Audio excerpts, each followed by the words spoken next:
Okay, there we go. Okay, here we have 24 letters in the Greek alphabet. How many do we have in English? 26. And these letters represent nothing more than sounds. And when you put two letters together, you get, or three letters, a whole bunch of letters together, you get a word or a sound, which is a word. And with this, just a little bit of ancient history. The Greek alphabet is the first alphabet that actually had vowels in it.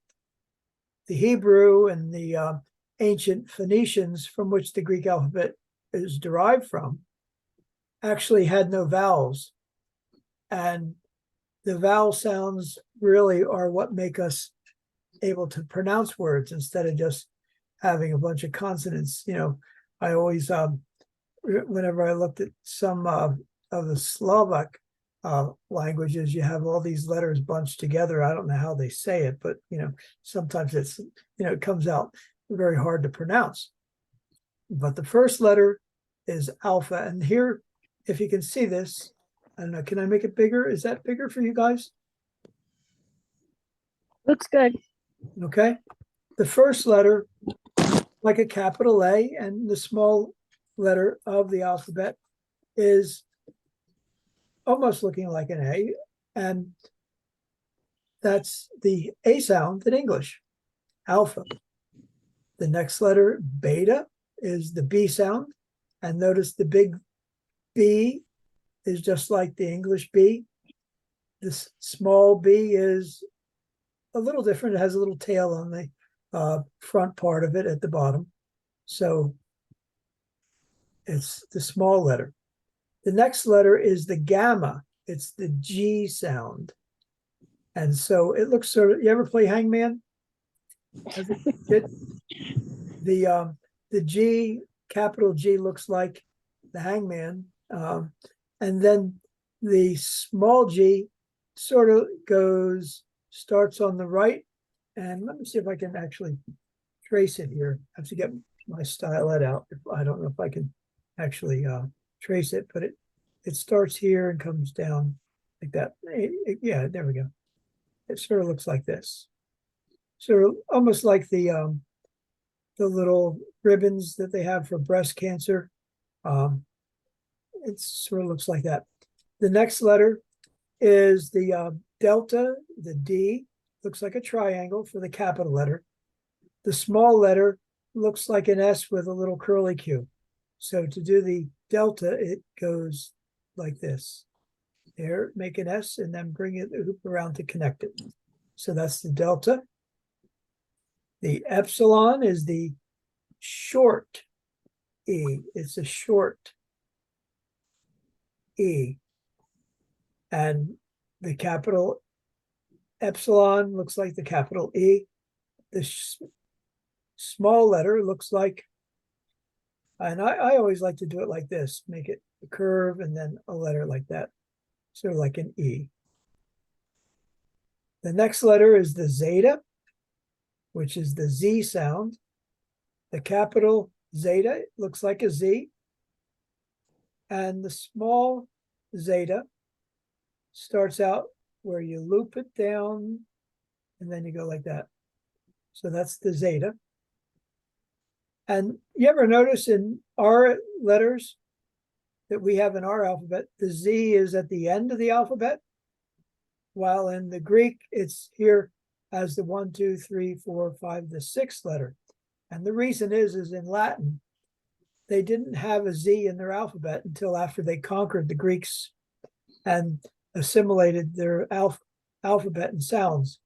That's why, as a matter of fact, there's very few words that begin with Z's in the English letters and in the English, lexicon of all letters. I know of zebra and can't think of any other word, that is there. So, but that's the letter Z, zeta. The next one is the eta, and this is a long E sound, eta. And it looks like an H. See the H there? Well, that's not an H. they don't have an H in a letter in the Greek. What they use are called breathers, and they are either they look like apostrophes, but the small eta looks like an N when you would write it, and it comes down just a little bit more like that. So that's the eta. Then the next one is the theta. The theta is a TH sound, TH. And in ancient Greek, it actually was pronounced as taha, but quickly became theta instead of taha. And then we have the iota, which is the smallest of all the letters in the Greek alphabet. Not one iota will pass away, or not one jot or tittle. The iota looks like an I, small I. The only thing different between the English and the Greek is that the Greeks don't dot it. And then, let me see if I can move this down a little bit to look at the other letters that are kind of hidden for a minute. Yeah. We have kappa, which is a K. No, you guys don't want to see those guys. Sorry about that. But you have the kappa, which is a K. The kappa is a K, small letter, large letter, look pretty much the same, just the difference in size. And that's a K. The next one is the lambda. Here it's a little tent for the capital letter, and the lambda almost looks like someone walking. So you make a little line and then you cross it that way. And it's the L sound. The mu is the M sound. And the mu, it looks like an M for capital, but the small m, mu, goes up and curves like a U and then curves down again like that. So that's the mu. Then going to the top of the board again, we have the nu, which is the N sound. The capital nu looks like an N. The small nu looks like a V. And I usually see it with a little tail at the top end as well. So that's the nu. The next one is the xi, which is the KS sound. And this capital letter, very strange, is just 3 lines like that. The small letter is sort of like doing a zeta, but you do an extra loop on it. So you go 1, 2, 3, and then you curve down. And that's the zeta. The zeta, is over here, which is the Z sound. The xi is the KS. We actually have a lot of words which use the Greek xi because it's similar to X. X. When you pronounce an X, it's kiss. Kiss. And we have exit, exist, we have exit, we have extemporaneous. We have a whole lot of words that have that X in it.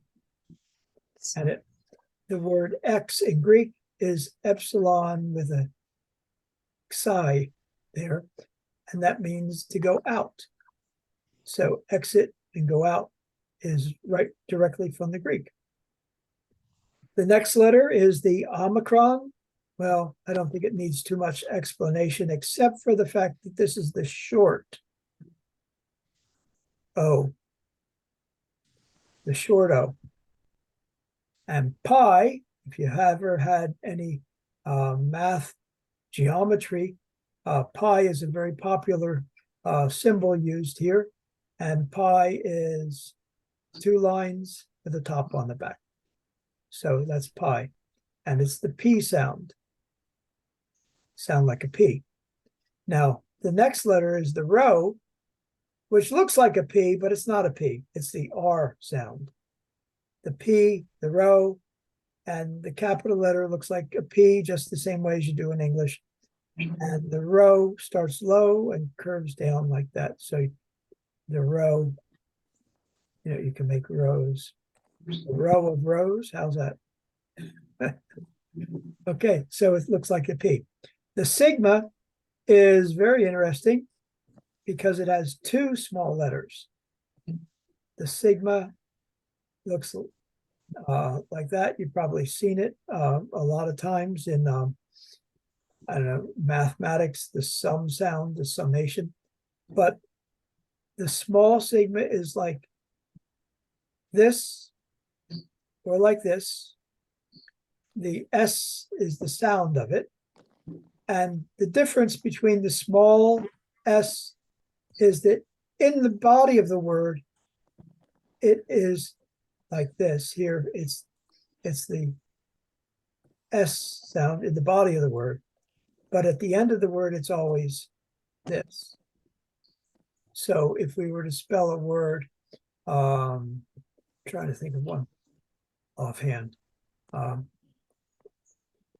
sigma, omicron, tau, rho, omicron, sigma. See, this word means savior.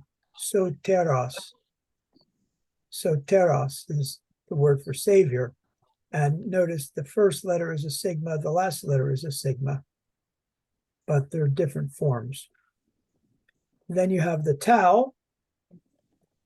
The tau here is like a T. The small tau is just like a T, but it has like a tau on it, a little tail. And then let's see, move it down here. I guess I moved down a little bit too far. And let me erase some of this stuff as well for you.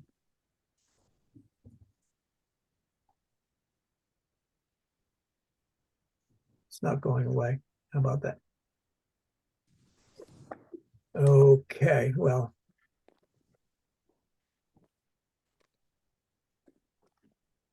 See if that,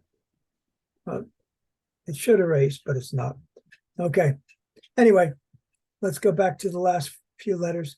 The upsilon is a U.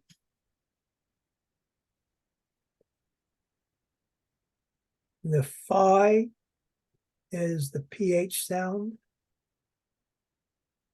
The chi is the CH sound. And you may have a little trouble doing these, but the phi is easy. It's just a circle with a line going up and down. Similar to the theta, where the theta was a circle with a line going across. So you have the phi and the theta. Very similar strokes, but one goes up and down, the phi. The chi is the CH sound, chi. And we get Christ from that. The psi is looks like a truncheon. It's a line with like that. And then the omega. The omega looks different. Both of these two letters look really different. The omega on the capital looks like a little archway and going through. The small one looks almost like a W, but there's no pointed ends. When we do W, it's like this. But this omega is a long O. Okay. Any questions? This is going to be, I think I've recorded this pretty good on this. Any questions so far? See if I can figure out how to erase that stuff.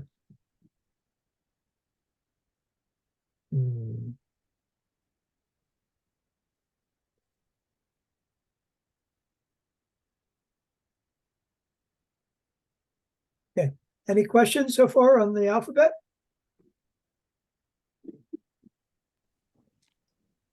No. No. Okay. I can let me delete these guys out of here.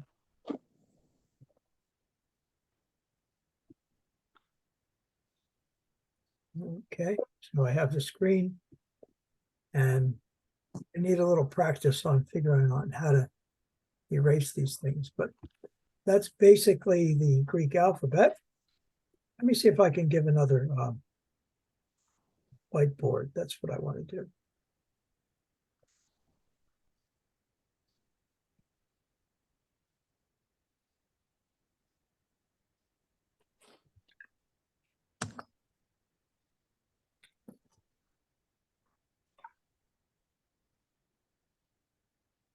There we go. Okay. Let's see how best for, I have to say, when I was in seminary, a lot of the students had real difficulty with the Greek because they just didn't know how to make that alphabet. They got hung up on the alphabet. Well, if you're learning Greek, the only thing you want to do is learn the small letters. The large letters are used very infrequently, at least in the Greek that we read.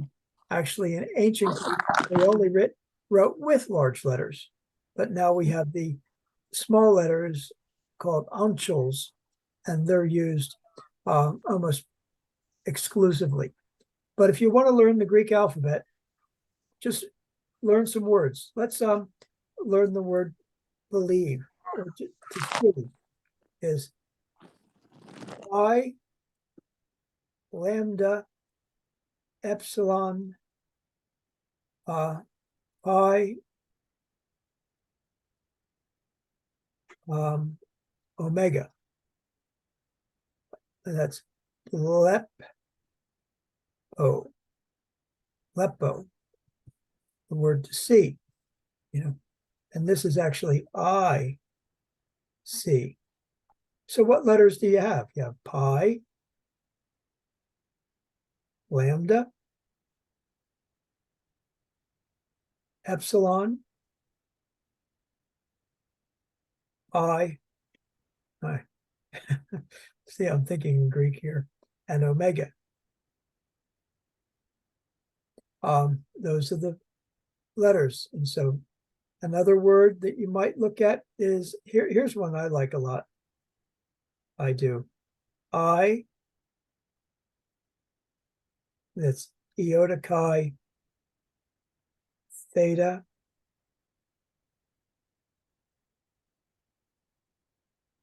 or epsilon and sigma. The translation is fish. And here we would say ichthus. We get, you ever hear of ichthyology? Ichthyology is the study of fish. But also, why did the early Christians make the sign of the fish? Because the first letter, the iota, is the first letter for Yesu. The second letter, chi, is the word for Christos.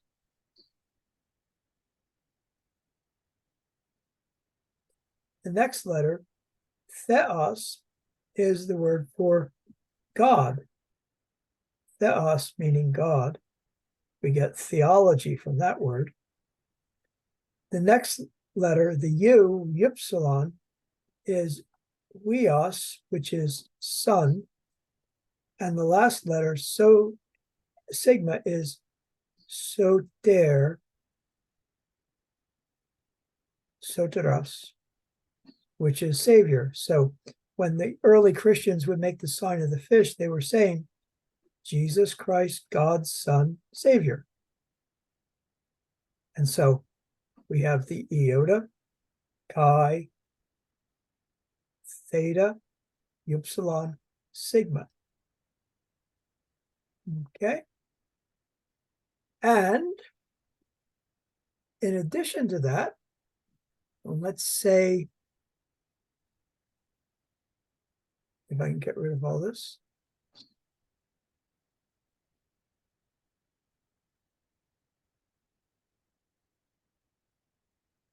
Maybe clear. Okay, there you go. Okay, and in addition to that, we have this word here I gave to you in the earlier lesson.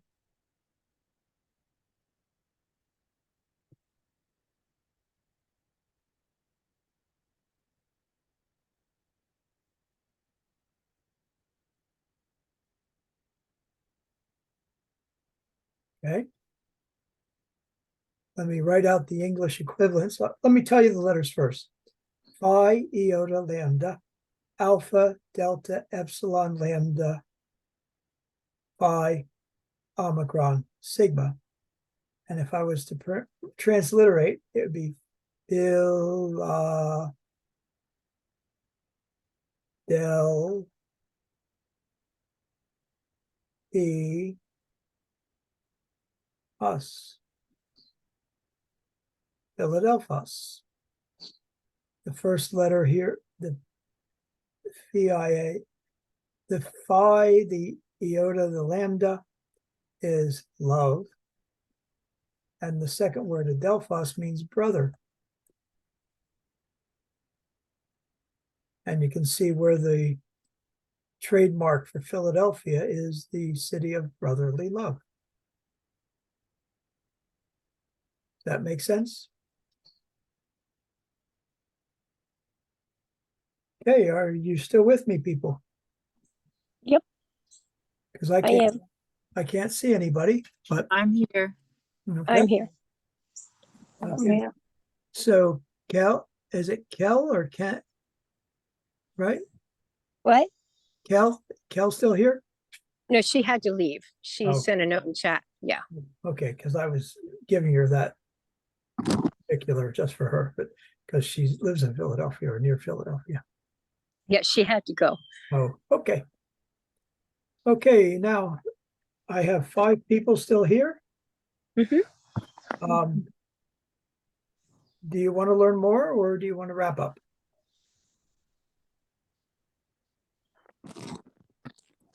I think that was a pretty good review. I probably have to go, so if you want to wrap up, I'm okay with that. Okay, yeah. Yeah. Let's, My brain is fried trying to remember that. okay. Well, I'm going to put, this will work out much better. I think I could probably put this up on the internet on YouTube without any editing. So that'll go up pretty quick if you want to look at it again. And then, Yeah, that's great. and Good then idea. next time we'll be able to put together some other lessons and learn a little bit of vocabulary. Okay. Thank you. So that's all for now. Thank you. All right. Bye-bye, everybody. All right. See you next time. or Bye Thursday. bye. Okay, bye-bye. Bye-bye.